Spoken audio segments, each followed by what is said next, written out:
Bonjour à tous et bienvenue à cette magnifique conférence qu'organise Proditech, notamment en cette fin d'année. Je crois que c'est une coutume déjà. Et merci à l'organisation qui fait un magnifique travail pour rendre cet événement encore plus beau chaque année. Euh, Contrairement à l'année dernière, je n'ai pas pu me rendre sur place, mais j'ai tenu quand même à garder cette coutume et à encourager cette initiative de sorte à apporter ma pierre à l'édifice. Donc, j'espère ne pas être très long. J'espère que cette intervention que je fais vous sera utile dans votre entreprise et dans vos habitudes. Alors, je suis Jacobin Daniel Fokou, Takugum Fokou, consultant et formateur pour la plateforme. Donc, je suis professionnel dans les domaines, dans tout ce qui concerne le Microsoft 365, notamment les outils et principalement la Power Platform. Donc, je saurai répondre à toutes vos questions dans le coin Power BI, Power Apps, Power Automate, Power Virtual Agent et différents outils. J'espère une fois de plus que vous êtes bien installés. Si vous venez d'arriver, n'hésitez pas à vous asseoir confortablement et à m'écouter sur cette intervention juste magnifique qui s'annonce.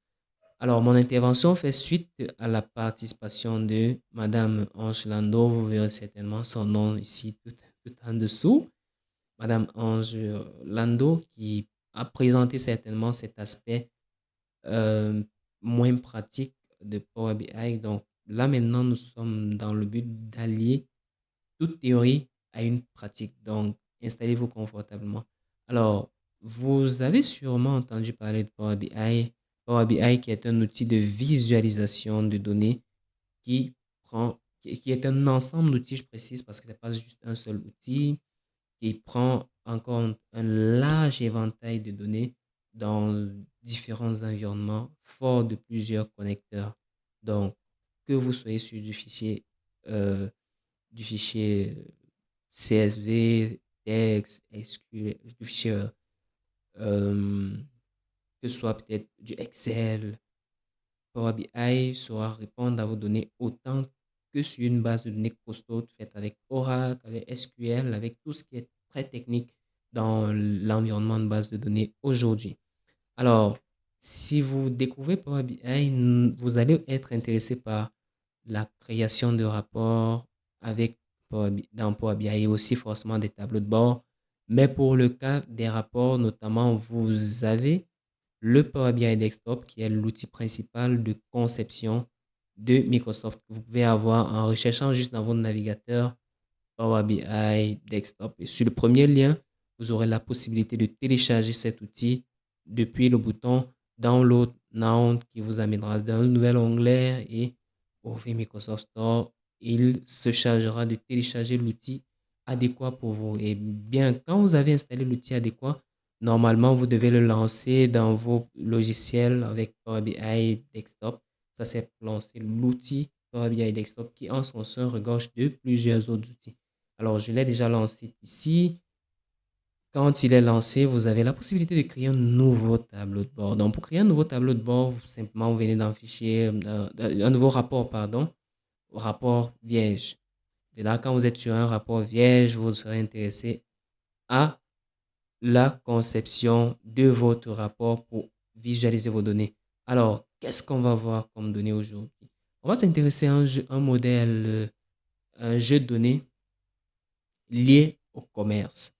Alors, on est d'accord que ces données telles que présentées ne veulent pas dire grand-chose pour un utilisateur qui n'est pas avisé. Moi, un manager, je ne viendrai pas chaque matin regarder 501 lignes. Bah, tiens, aujourd'hui, c'est 501 lignes. Le fichier est peut-être maintenu par un outil qui recueille des données des utilisateurs, peut-être un ERP, peut-être une application mobile, peut-être, je ne sais pas trop, mais un outil qui permet d'enregistrer les ventes ou bien même c'est notre boutique Shopify ou tout autre outil de boutique en ligne qui nous permet d'exporter nos données et pour que derrière on fasse de l'analyse dessus. Donc là, moi, je ne vais pas venir regarder 500 lignes. Tiens, demain, ça sera 700. Ça ne voudrait rien dire pour moi qui suis un manager qui a besoin de prendre une décision se basant sur des faits. Alors, On viendra dans notre Power BI Desktop, on dira nouveau rapport vierge. Dans le rapport, on va faire importer les données à partir d'un Excel. Là, on importe les données. Là, on va naviguer jusqu'à retrouver notre fichier. Donc là, notre fichier est déjà dans le dataset. Donc, ce qu'on va faire, on va juste ouvrir et il va nous lancer à travers son outil Power Query l'outil de connexion aux données, d'extraction des données et de transformation.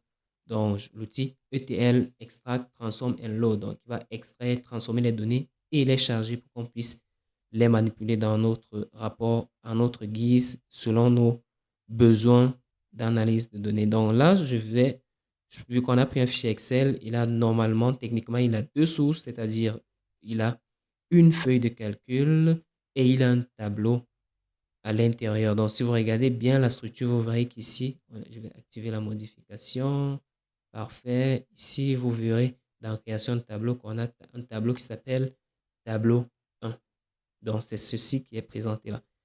Alors, on va faire notre opération de transformation pour assurer la qualité des données et se rassurer que nos données sont dans les types adéquats. Donc, notamment qu'on n'ait pas une donnée de type texte qui est logiquement reconnue comme un nombre, ce qui peut nous fausser des calculs, ou encore une donnée de type nombre qui est reconnue comme du texte.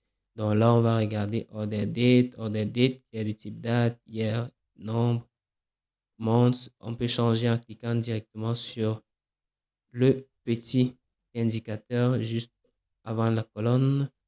Hop, donc là, on a la ville, c'est parfait. Donc, tout semble correct. Ce qu'on va faire, c'est qu'on va faire fermer et appliquer. Hop, on va dire fermer et appliquer.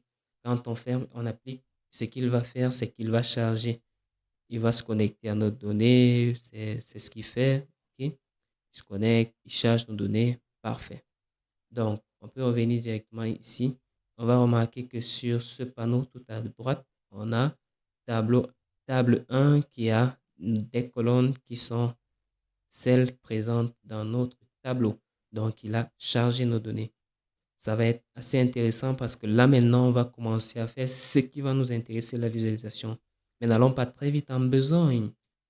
Là maintenant, on peut faire un petit tour de l'outil. Vous allez remarquer, il ressemble assez à les outils Microsoft avec le ruban tout en haut et tout, les icônes qui nous rappellent vraiment les outils de la suite Office. Donc, vous verrez tout ici à gauche que vous avez la possibilité d'avoir une vue qui vous permet d'afficher les éléments, les enregistrements de votre jeu de données. Alors là, on a 500 lignes. On a 500 lignes qui ont été chargées. Hop, non, annuler. Ça ne va pas être intéressant. On va faire annuler. Voilà, on annule. C'est pas intéressant. Donc là, on peut avoir une visualisation réelle sur nos données. Donc, on a aussi la possibilité d'avoir là une vue de modèle. C'est quoi un modèle?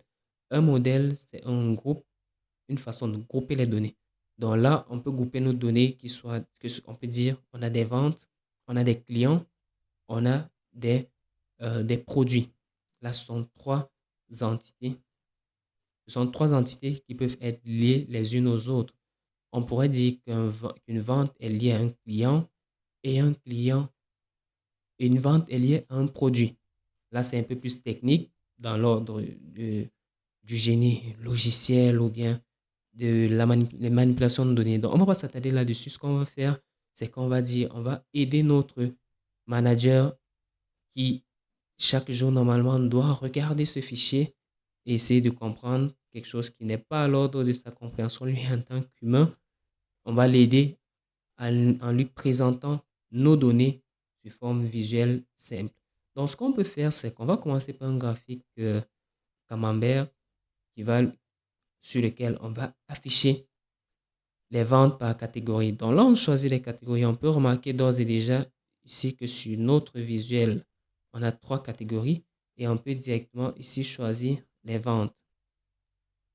Donc, hop, j'ai choisi state plutôt au lieu de sales. Alors, quand on choisit les ventes, vous remarquerez avec moi que ce fichier qui a les ventes, là, on peut simplement avoir le produit le plus vendu. Le produit le plus vendu qui actuellement est Electronics, moi en tant que manager, je me dirais, si le produit le plus vendu est Electronics, est-ce qu'on ne doit pas diversifier notre gamme de produits électroniques, par exemple? Et ensuite, ce sont les vêtements. Est-ce qu'on ne doit pas axer notre stratégie sur la vente des outils électroniques et, et la vente des vêtements le plus souvent ou bien de plus en plus? Alors maintenant, on va se dire non, mais c'est pas ça, ce sont les données, toutes les données, ça va pas être trop intéressant. Est-ce qu'on ne pourrait pas afficher ces données pour une année en particulier? Donc là, on va afficher les données pour une année. Donc ce qu'on va faire, c'est qu'on va choisir une visualisation de type segment dans le panneau de visualisation qui est ici. Donc on va venir ici, on va se dire, oh bah, on veut un segment qui est là.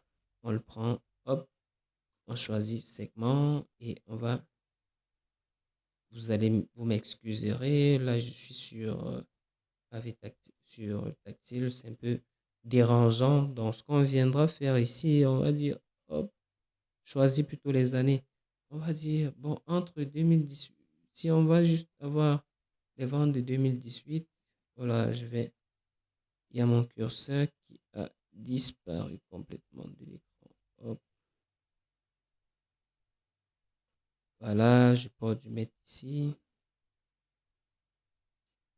Hop, ok, on va dire, si on dit ici 2018, de 2018 à 2018, voilà, ça ne s'applique pas, c'est pas un problème. Donc, on peut décider d'afficher les données en fonction des années pour se dire en 2019 comment c'était et en 2020, en 2018 comment c'était, en 2019 comment c'est, en fonction des données qu'on a. Pour se dire, c'est la même chose chaque année. Chaque année, on vend plus des produits électroniques. Ça veut dire que nous, on peut axer notre stratégie sur la vente des produits électroniques. Maintenant, on va se dire, ah non, mais c'est en quelle période qu'on vend le plus? Donc, ce qui va nous pousser à dire, on va choisir notre graphique en courbe et histogramme empilé que voici pour pouvoir, non, je vais faire, hop, cancel, ici, que je vais afficher. Là, je vais le déplacer. Je vais le déplacer pour ici. Parfait. Hop. Et on va agrandir pour dire, on va afficher les ventes. Ici, on va afficher les ventes en fonction des mois. On choisit mois dans la section des données. Et on va dire, ah non, mais on va aussi afficher les objectifs de vente. Est-ce qu'on atteint nos objectifs? Là, on mettra ce niveau où vous verrez un graphique qui, de façon sommaire, présente ces données de notre fichier Excel. Donc, là, si on revient, on va se rendre compte que le mois où on vend le plus, c'est en avril. Pourquoi en avril? Peut-être parce que les gens se baptisent, les gens prennent des communions. Mais pourquoi c'est en avril? C'est ce qu'on va se poser, nous, en tant que manager, pour prendre une décision d'affaires. Quand on a fini, certainement, on voudrait partager notre rapport ou le publier comme on le souhaite dans le menu accueil. J'espère ne pas avoir été très long et ne pas avoir perdu certaines personnes en chemin. Mais si vous êtes arrivé jusqu'ici, je vous en félicite.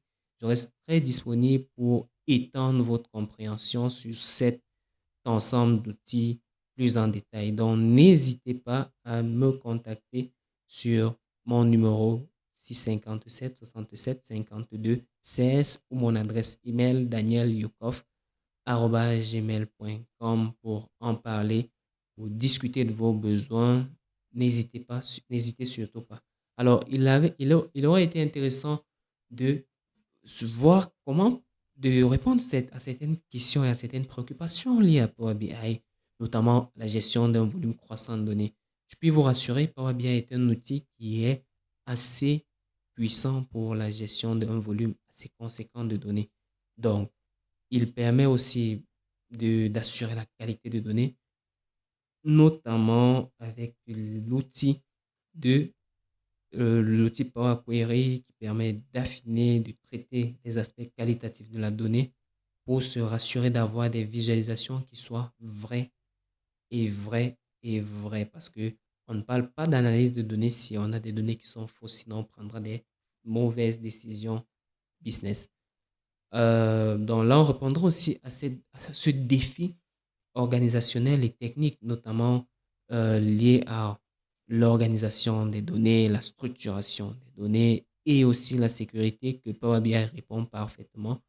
Quand on passe, quand on publie notre rapport dans le cloud, on peut donner accès à qui de droit par des espaces de travail ou encore avec des concepts comme la sécurité au niveau des lignes.